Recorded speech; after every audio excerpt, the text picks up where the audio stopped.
আসসালামু আলাইকুম viewers, welcome to momos kitchen. আমার আজকের রেসিপিতে থাকছে ভীষণ মজাদার হাতে মাখা ছোট চেলা মাছের রেসিপি। মুখে লেগে থাকার মতো চেলা মাছের দুর্দান্ত একটি রেসিপি থাকলে গরম গরম ভাতের সাথে আর কিছুই লাগবে না। আজকের রেসিপির জন্য এখানে আমি নিয়ে নিলাম 500 গ্রাম ছোট চেলা মাছ, আর এগুলোকে আমি ধুয়ে পরিষ্কার করে নিয়েছি।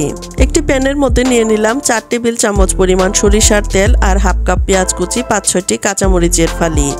দিয়ে দিলাম 1 চা চামচ করে আদা রসুনের পেস্ট, আর দিয়ে দিলাম স্বাদ মতো লবণ। এখন দিয়ে দিলাম হলুদের গুঁড়া 1 চা চামচ পরিমাণ, মরিচের গুঁড়া দিয়ে দিলাম 1 চা চামচ পরিমাণ, আর ধনিয়ার গুঁড়া দিয়ে দিলাম হাফ চা চামচ পরিমাণ, জিরার গুঁড়া দিয়ে দিলাম হাফ চা চামচ পরিমাণ। এখন দিয়ে দিলাম বড় সাইজের একটি টমেটো কুচি। এখন আমি এই সবগুলো উপকরণকে হাত দিয়ে খুব ভালোভাবে মিশিয়ে নিচ্ছি। মশলাগুলো মেশানো হয়ে গেলে এখন আমি এর মধ্যে দিয়ে দিচ্ছি আগে থেকে কেটে ধুয়ে পরিষ্কার করে রাখা মাছগুলো দিয়ে এখন মশলার সাথে আবারও ভালোভাবে মিশিয়ে নিচ্ছি। তবে আলতো হাতে কাজটি করে নিতে হবে, কারণ এই ছোট মাছগুলো বেশ নরম থাকে। যেহেতু এটা হাতে মাখা তরকারি, তাই এটাকে এমনভাবে মিশিয়ে নিতে হবে যেন প্রত্যেকটা মাছের গায়ে মশলাটা মিশে যায়। এখানে আমি আরো 1 টেবিল চামচের মতো সরিষার তেল দিয়ে দিলাম। এমনভাবে মিশিয়ে নিতে হবে যেন অর্ধেকটা রান্না এইখানেই হয়ে যায়। মাখানো হয়ে গেছে। এখন আমি একটি ঢাকনা দিয়ে ঢেকে প্রায় 10 থেকে 15 মিনিটের মতো রেখে দিলাম। ফিরে আসলাম প্রায় 15 মিনিট পর। দেখুন মাছটা অনেকটাই নরম হয়ে গেছে। এখন আমি এর মধ্যে কিছুটা পানি দিয়ে আবারও আলতো করে মিশিয়ে নিচ্ছি। আর এখানে কিন্তু খুব বেশি পানি দেওয়া যাবে না, আর আপনারা দেখে নিশ্চয়ই বুঝে নিতে পারছেন আমি কি পরিমাণ পানি দিয়েছি।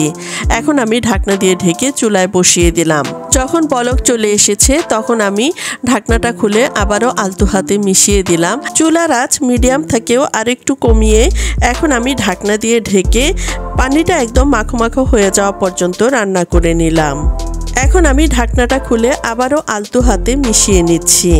এখন আমি এর মধ্যে কয়েকটি কাঁচামরিচ দিয়ে দিচ্ছি। এখন দিয়ে দিচ্ছি কিছুটা ধনিয়া পাতা কুচি। চেলা মাছের এই তরকারিটি হলে গরম গরম ভাতের সাথে আর কোনো কিছুই লাগবে না। স্বাদে ঘ্রাণে একদম ভরপুর। এইভাবে ছোট মাছ রান্না করলে একদম কারাকারি লেগে যাবে। আপনারা তৈরি করে খেয়ে দেখবেন। আমি যে টেস্টের কথা বললাম এটা তার থেকে অনেক বেশি মজাদার হয়। আবারও প্রায় 2-3 মিনিট সময়ের মতো রান্না করে নিলাম, আর এখন আমি চুলার জাল বন্ধ করে চলে আসলাম পরিবেশনে। আর এরই মধ্যেই তৈরি হয়ে গেল আমার হাতে মাখা ছোট চেলা মাছের রেসিপিটি। আশা করছি আমার আজকের এই রেসিপিটি আপনাদের অনেক বেশি ভালো লেগেছে। রেসিপিটি ভালো লাগলে আমার চ্যানেলটি সাবস্ক্রাইব করে পাশে থাকবেন। আজ এ পর্যন্তই। আল্লাহ হাফেজ।